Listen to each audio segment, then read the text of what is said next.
Why does the US barely use its flagship stealth strategic bomber, the B-2 Spirit? This aircraft is shrouded in mystery. It costs as much as a small country, its capabilities intimidate even allies, and its true purpose still raises questions. Yet here's the paradox. America owns a weapon that can penetrate the most advanced air defense systems, and it almost never takes off. Why? Let's break it down. The birth of a ghost. The story of the B-2 begins in the height of the Cold War.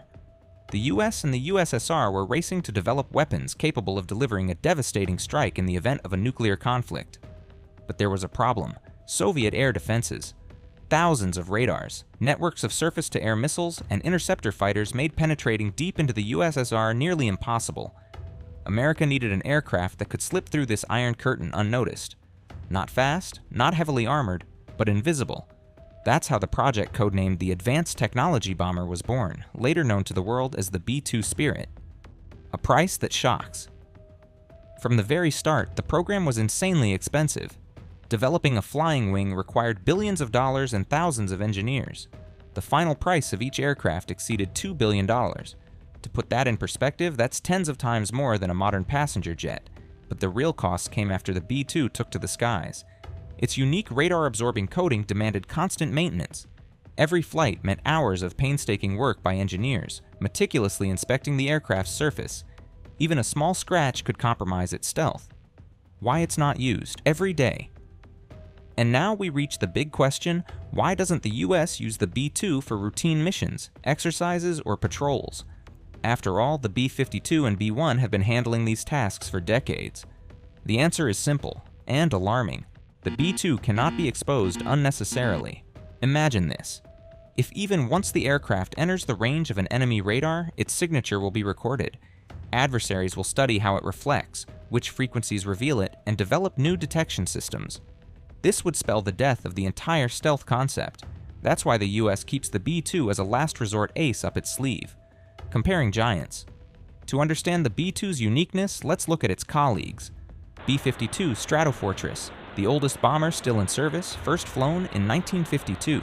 Slow, loud, visible on radars hundreds of miles away, yet capable of dropping tons of bombs without the need for ultra-expensive maintenance. B-1 Lancer, a supersonic bomber flying nearly twice the speed of sound. Actively used in conflicts, including in the Middle East, it can punch through defenses thanks to its speed and altitude. B-2 Spirit, not the fastest, not the heaviest lifting. Its power lies elsewhere. It can appear where no one expects it. There are reports that the B-2 has been used in combat, for instance during the 1999 conflict in Yugoslavia and later in Libya. But even then, its deployment was surgical and extremely limited. These aircraft would take off from US bases, fly thousands of miles, deliver their strikes, and return home. Each mission was more than just a combat sortie. It was a demonstration of power, a message to enemies: if you think your radars can stop us, think again. The doomsday weapon paradox. Here lies the paradox. The more powerful the weapon, the less it is used. The B-2 is more than a bomber. It exists to be feared. Its main purpose is not to fly daily missions, but to hang like a shadow over the political minds of other nations. Even sitting in its hangar, it's already fulfilling its role, present and future. Today, the US has only 20 B-2s remaining. One was lost in a crash. Each is maintained like a museum piece, yet all remain capable of changing the course of a war. On the horizon is a new shadow, the B-21 Raider. This next-generation bomber promises to be cheaper, more advanced, and even stealthier. Its goal? To replace the aging B-2 fleet. Final note of Part 1. The B-2 Spirit remains a symbol of the Cold War, a reminder that sometimes the best way to scare an enemy isn't to strike. It's to simply show you have a weapon that cannot be stopped. And if you ever hear that a B-2 has taken to the skies again, it means only one thing: the world is on the edge of something serious. Design secrets. The B-2's shape immediately stands out. It's not a conventional aircraft. No fuselage, no tail, no vertical stabilizers. It's a flying wing, a design engineers wrestled with for decades. The idea is simple: minimize reflective surfaces so radars cannot see it. The execution required engineering miracles. The angle of every edge, the shape of the air intakes, even the coating materials. Everything serves one goal: invisibility. Some say the B-2 looks like a sci-fi alien. Indeed, flying at night, it seems more like a futuristic craft than an airplane. Life of ghost pilots. Flying the B-2 is a tremendous honor and a huge responsibility. Pilots undergo specialized training, learning not just to fly but to think strategically. If a B-2 takes off in combat, it's a moment when the fate of an entire operation hangs in the balance. Fun fact, the cockpit holds 2 pilots. Despite the aircraft's enormous size, space is tight. There's room for sleeping, eating, and even a small restroom, because missions can last over 24 hours. Yes, a single combat sortie can exceed 30 hours. Imagine, more than a full day in a confined space, constantly alert over enemy territory. This is not a mission for the faint of heart. Bases and hangars. The B-2 is not stored anywhere. Special hangars with perfect climate control are built for it. Why? Because its stealth coating is extremely sensitive to temperature and humidity changes. Any deviation can degrade its properties. Each hangar costs tens of millions of dollars, resembling a laboratory more than a military garage. Actual combat use. Many assume the B-2 has never seen combat. That's not true. In 1999, during NATO operations in Yugoslavia, B-2s delivered the first strikes. They flew directly from the US, crossed the ocean, completed their missions, and returned home, demonstrating that America could attack any point on the globe without being near it. Later, B-2s took part in operations in Afghanistan, Iraq, and Libya, but each time their use was limited and precise. No one wanted to reveal all the cards. The key weapon is surprise.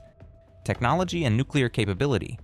Don't forget, the B-2 was primarily designed for nuclear missions. Its bomb bay can carry up to 16 nuclear bombs. These are not ordinary bombs. They can wipe out an entire city in seconds. Every B-2 flight is potentially an apocalyptic mission. That's why it's called the Doomsday Plane. Its appearance in the sky signals to enemies that the US is ready to take extreme measures. Comparison to nuclear weapons?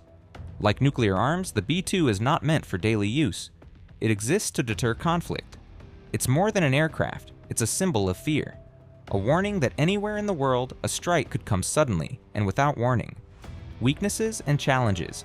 The B-2 is not perfect. Cost. Maintaining a fleet of 20 aircraft costs the US billions annually. Maintenance complexity. Each flight demands almost magical work from engineers to keep the aircraft stealthy. Technological aging. Radar technology is evolving. China and Russia claim to detect stealth aircraft that were previously invisible. Approaching replacement. That's why the US is rolling out the B-21 Raider. This next-gen bomber will be cheaper, easier to maintain, and reportedly even stealthier. The first units are undergoing testing and will enter service in the coming years. Until then, the B-2 remains the crown jewel of the US Air Force. Final chord. So why does the US barely use the B-2? The answer is clear. It's not an ordinary plane. It's not just a bomber. It's a card you never lay on the table unless absolutely necessary. The B-2 is the ghost of the skies. It exists to be feared. It exists to prevent wars. And if you ever hear that a B-2 has taken to the air, remember, this is not just news of a military operation. It's a signal. The world is on the edge.